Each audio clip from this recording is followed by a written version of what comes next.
The war in the Pacific was in its final bloody months when the women were captured. They were not frontline soldiers, but auxiliaries, clerks, typists, nurses, radio operators, pulled into the machinery of Japan's desperate last stand. Some were barely 20, their uniforms too large for their thin frames. Others were older, hardened by years of service. All of them had been taught the same thing since girlhood. Capture by the Americans would mean humiliation worse than death. Japanese propaganda had prepared them for this moment. Posters, pamphlets, and training lectures repeated the same warnings. American soldiers were portrayed as barbaric giants, cruel, immoral, intent on desecrating the honor of any Japanese woman who fell into their hands. They were told that to surrender was to lose face forever, that captivity would mean not only shame for themselves, but for their families back home. The honorable path was to die before capture. And yet, when the Americans closed in, death did not come. Orders were confused, retreats chaotic. Some women were abandoned by their units as the Japanese army fell back. Others hid in jungle villages until hunger drove them out. Many were simply rounded up in groups by US patrols, rifles at the ready. Their hands trembled as they raised them in surrender, certain that the nightmare was about to begin. The march to the camps confirmed their fears. Guards shouted in a foreign tongue, trucks rumbled past, and the women stumbled along dirt roads under the watchful eyes of soldiers. They dared not speak. Their eyes stayed on the ground. Each step was an echo of dread. When they reached the camps, the shock deepened. Barbed wire fences stretched high, topped with coiled strands glinting in the sun. Watchtowers loomed overhead, each one manned by armed guards. Rows of wooden barracks stood behind the wire, their tin roofs flashing in the heat. It looked like the prison they had been warned of, a place of suffering and humiliation. Inside the gates, the women were separated, counted, and assigned to barracks. They expected mocking laughter, pawing hands, or worse. Instead, the American guards, young men barely older than the prisoners themselves, treated them with the same stern formality given to male POWs. Orders were translated, but there was no jeering, no hands grabbing at them. Confusion flickered across the women's faces. Was this discipline only a prelude to cruelty? The first night in the barracks was sleepless.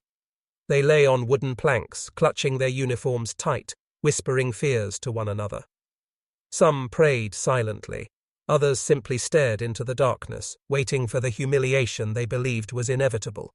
But morning came, and with it, something they could never have imagined. Crates were wheeled into the yard, marked with a red cross on a white background. The women gathered nervously as American officers oversaw the distribution. An interpreter explained in halting Japanese, "These are parcels from the International Red Cross. Each prisoner will receive one." The women froze. A parcel for each of them. They had expected punishment, not gifts. Slowly, one by one, packages wrapped in brown paper and string were pressed into their hands. Inside were items that shattered everything they had been told. Soap, white, smooth, scented faintly of lavender. They had not seen real soap in years. With trembling fingers they unwrapped it, lathering their hands in bowls of water. White bubbles foamed, sliding down their arms, leaving their skin clean for the first time in memory. Some women laughed aloud, others wept quietly. Chocolate, dark and rich, wrapped in silver foil. One woman bit into a square and gasped, tears streaming down her face. The sweetness filled her mouth like a dream. She whispered that she had not tasted chocolate since childhood. Others broke their bars into pieces, sharing them silently with bunkmates. Condensed milk, sugar cubes, coffee, biscuits, cigarettes, even sanitary supplies, all packed neatly, as if the world outside their suffering had remembered them. The guards handed out the parcels without conditions. No threats, no bargains, just supplies. Some women stared in disbelief. Others clutched the items to their chests, whispering that it had to be a trick. And yet, when they tasted the chocolate, when they washed their faces, when they brushed their teeth with real toothbrushes, the evidence was undeniable. The humiliation they had feared never came. Instead, they were given dignity. The propaganda of their childhood cracked in an instant. These men, who had been painted as monsters, had handed them soap and chocolate without hesitation. That night the barracks buzzed with whispers. Some women said it was only temporary, a deception to soften them before cruelty. Others confessed they felt their world unraveling. One woman wrote secretly in a diary she kept hidden under her mat, "Today I tasted chocolate from the enemy. It was sweeter than anything I have known. Have we been lied to all this time?" It was only the beginning. Life inside the American-run POW camps was unlike anything the women had been told to expect. They had entered expecting humiliation, cruelty, and shame. What they found was not freedom, barbed wire and watchtowers still surrounded them, but it was dignity. The camp at first looked like a prison, barracks of rough wood, fences stretching high, guards patrolling with rifles. But as the days turned into weeks, the women began to notice things that unsettled everything they had believed. The guards treated them not with mockery or predatory stares, but with professional distance. Orders were barked in English, translated by interpreters, and followed by predictable routines. Roll call in the morning, meals distributed at noon, lights out at night. It was discipline, but it was not degradation. The first full Red Cross distribution came a week after their arrival. The women gathered nervously in the yard as soldiers wheeled out crates marked with the unmistakable Red Cross on a white field. The crates were stacked high, taller than some of the women themselves, and when they were pried open, the smell of foreign abundance drifted out. One by one, parcels were handed out. Each prisoner received her own. Inside, wrapped neatly in brown paper and twine, were things they had not seen in years. Cans of condensed milk, biscuits, chocolate bars, cigarettes, soap, toothbrushes, powdered coffee, sugar cubes, even sanitary supplies. For a moment, the women were too stunned to react. Then, almost as one, they gasped, hands trembling as they unwrapped treasures. Soap, smooth, white, smelling faintly of lavender. For years they had washed themselves with cold water and scraps of lye when available. Now they lathered their hands, watching white suds bubble between their fingers. Some laughed in disbelief, others cried silently. One nurse, her hands raw from years of work, held the bar of soap to her face and inhaled deeply, as if it were perfume. Chocolate, dark, rich, wrapped in silver foil. One woman bit into a square and sobbed as the sweetness filled her mouth. She whispered that she hadn't tasted such a thing since she was a child. Others broke their bars in half to share with bunkmates, a silent pact of solidarity.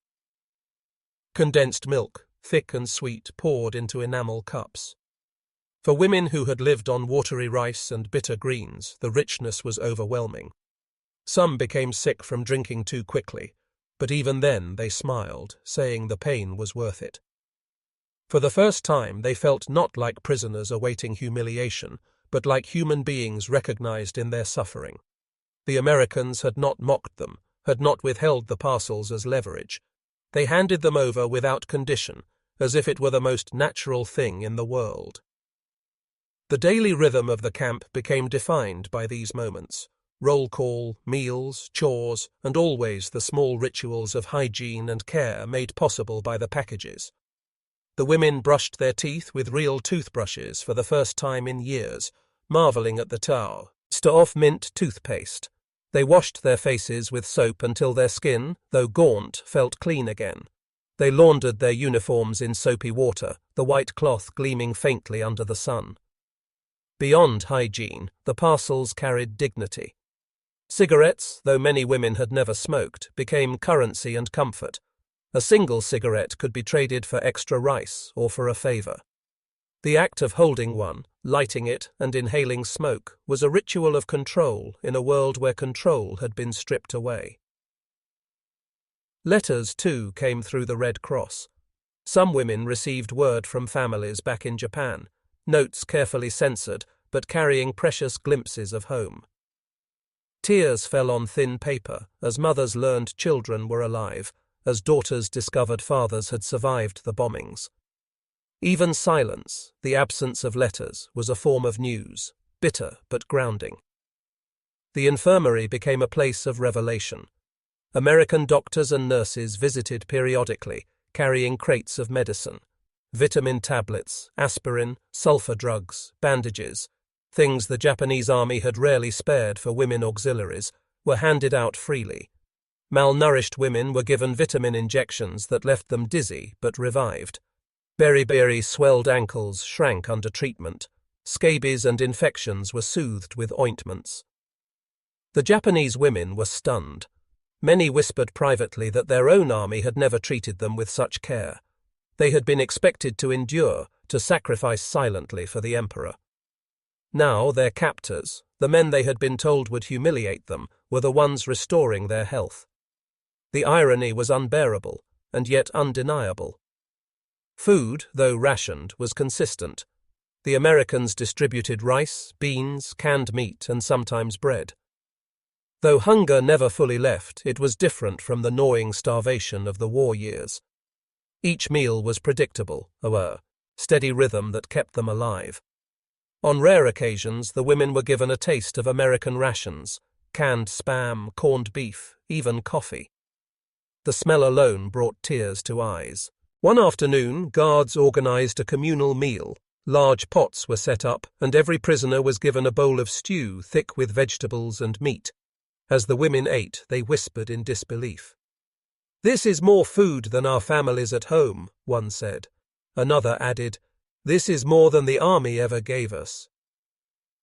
Camp life was not paradise. Barbed wire still hemmed them in, guards still carried rifles, and freedom was still a dream. But it was humane. Women expected humiliation, and instead received soap, chocolate, and letters. They expected cruelty, and instead were given dignity. The psychological effect was immense. Slowly, the propaganda they had grown up with unraveled. The Americans were not savage, immoral brutes. They were organized, generous, and, most disturbing of all, indifferent to the hatreds that had fueled Japanese militarism. To the guards, the women were prisoners, yes, but also simply human beings to be managed with order and fairness. By the winter of 1945, many of the women had regained small fragments of health. Their skin cleared from soap, their teeth strengthened from vitamins, their bodies filled out slightly from steady rations. They even began to look at themselves differently. Standing at wash basins, brushing their teeth or washing their faces, some whispered, "I am human again." But with health came reflection. The Red Cross parcels were more than material aid. They were living symbols that everything they had been told was a lie. Their world had been built on fear of humiliation, fear of defeat. Yet here, defeated and captured, they had been given dignity they never expected. The soap lather, the chocolate squares, the cigarettes shared, these became evidence that truth had been hidden from them their entire lives. Some resisted the realization. "This is just for show," one woman whispered bitterly. "They want to break our spirit." But even she could not deny the taste of chocolate on her tongue. Others surrendered to the truth more quickly, confessing privately that they now wondered what else had been lies. The camp became a place not just of survival, but of quiet transformation. The Red Cross packages did not simply feed the body, they unraveled indoctrination, one parcel at a time. The last winter of captivity was the hardest. By early 1945, the Japanese Empire was collapsing, and everyone in the camps knew it. The guards grew harsher, nervous, their tempers fraying as rumors of defeat reached even their ears. Prisoners whispered of massacres in other camps, entire groups of men and women slaughtered to prevent their liberation.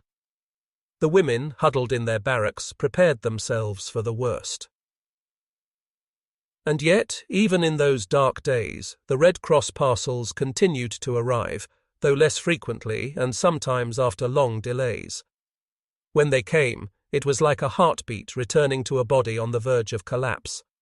Soap, sugar, biscuits, condensed milk, coffee. Things that seemed too small to matter, yet gave each woman a reason to hold on another day.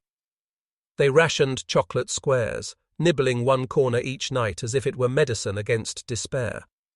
They pressed bars of soap to their noses, breathing deeply, reminding themselves that they were still human, still alive. The camp felt like a waiting room of history. Beyond the fences, battles raged. The ground shook with distant artillery, and at night the sky sometimes glowed faintly red from far-off fires. The women clung to every rumor. MacArthur had landed. Americans were marching across Luzon. Liberation was only days away. But days turned into weeks, weeks into months, and fear gnawed at hope. Would the Americans reach them in time, or would their captors carry out the dreaded final orders? On the morning of February 23, 1945, the answer arose. It began with a low drone in the sky. The women looked up from roll call, shading their eyes. The sound grew louder, unmistakable, the hum of engines. Suddenly, white flowers burst open in the sky. Parachutes, dozens, then hundreds, drifted down like a storm of angels. At the same time, gunfire erupted at the perimeter. Filipino guerrillas surged from the jungle, rifles blazing, machetes cutting through wire. The camp, which had existed in exhausted silence for so long, exploded with chaos. At first, the women froze. Some thought it was the massacre at last, that the guards had chosen to slaughter them under the pretense of battle. But then voices rang out in English. "We're Americans! We've come for you! Don't be afraid!" The words crashed over them like a wave. Disbelief shattered into sobs, shouts, laughter. Women clutched each other, some collapsing to their knees, others rushing forward despite bullets still cracking through the air. The guards fired wildly, some fighting to the last, others fleeing. Smoke rose from burning huts, the air filled with the acrid stench of gunpowder. But the Americans moved with precision, paratroopers securing the camp, guerrillas cutting down resistance, medics rushing to the prisoners. Evelyn Nakamura, one of the nurses, remembered a soldier thrusting something into her hand, a chocolate bar, slightly melted from the heat. She stared at it, her fingers trembling. "I thought I was dreaming," she later wrote. "The sweetness on my tongue was proof that the nightmare was ending." Others were handed cigarettes, tins of milk, even chewing gum. The very items that had sustained them in parcels during captivity were now flowing freely, as if the Red Cross parcels had burst open into the world itself. The order came quickly. Evacuate. Trucks waited beyond the wire, engines rumbling. Prisoners stumbled toward them, too weak to run, some carried by soldiers, others half-dragged by friends. The nurses, even in liberation, refused to leave their posts. They lifted children, supported elderly internees, and even treated wounded guards who had been abandoned by their comrades. One paratrooper later said, "They were still nurses even then, still thinking of everyone else before themselves." The ride away from the camp was chaos and wonder. The women clutched one another, staring at the jungle flying past, tears streaming down their faces. Soldiers pressed food into their hands, spam, corned beef, white bread, strong coffee. Many wept as they ate, the richness too much for their starved bodies, but impossible to refuse. The taste of butter, of sugar, of real meat was overwhelming. Some vomited from the shock to their stomachs, but even then they laughed through tears. At a field hospital behind the lines, the women were greeted with something even more miraculous than food: hot showers. For the first time in years, steaming water cascaded over their shoulders, washing away the grime of captivity. They lathered with soap until their skin glowed pink, some weeping uncontrollably as they scrubbed their bodies clean.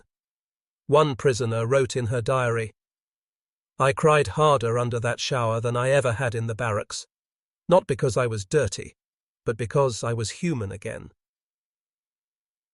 After showers came clean clothes, dresses and skirts donated by American families. Many of the women laughed when they first put them on, twirling clumsily, their thin frames swallowed by the fabric.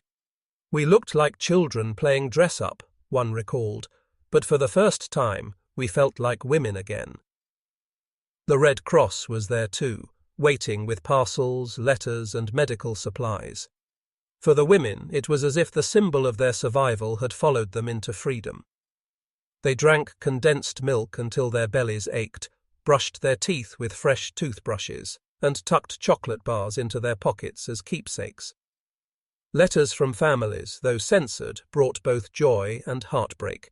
News of bombings, of loved ones lost, but also of homes waiting. As days passed, the women began to regain weight. Their cheeks filled, their eyes brightened, their steps grew steadier. Doctors treated beriberi, dysentery and malaria with medicines once unimaginable. Dentists repaired teeth. Nurses soothed psychological wounds. Yet the scars of captivity lingered. Many woke in the night, trembling, convinced they were still behind the wire. Others hoarded food under their pillows, unable to shake the fear of hunger. And yet they endured. When the war ended months later, the women returned to Japan, some to families shattered by bombings, others to homes reduced to rubble. Many spoke of their captivity only in whispers, afraid of shame, fearful of being branded traitors for surrendering. But in secret, they kept tokens of their survival. A wrapper from a chocolate bar, a sliver of soap tucked in a drawer, a cigarette tin, empty but gleaming. These were not just souvenirs, they were symbols of dignity restored. For the rest of their lives, the Red Cross parcels remained etched in memory. One woman said, decades later, "I believed humiliation was certain. Instead, they handed me soap. I washed my face and thought, perhaps I am still worthy of being alive." Another recalled, "We were fed lies for years, and then one square of chocolate told me the truth." To historians, the parcels may seem ordinary, boxes of supplies sent through neutral intermediaries. But to the women who opened them, they were proof that even in the depths of war, humanity had not vanished. Each parcel said in its own quiet way, "You are still human. You are still seen." The legacy of those packages lived on. Some women devoted their lives to nursing after the war, inspired by the care they had received. Others spoke to their children and grandchildren about the importance of dignity, of small mercies, of never letting propaganda erase the humanity of an enemy. In the end, the story was not one of humiliation, as they had been taught to expect. It was one of survival, dignity, and the transformative power of kindness. The Red Cross parcels had been lifelines in captivity, but they became more than that. They were the symbols of a worldview collapsing, of lies exposed, of humanity rediscovered. When asked years later what liberation felt like, one woman answered softly, "It felt like soap lathering on my hands, like chocolate melting on my tongue, like being seen again."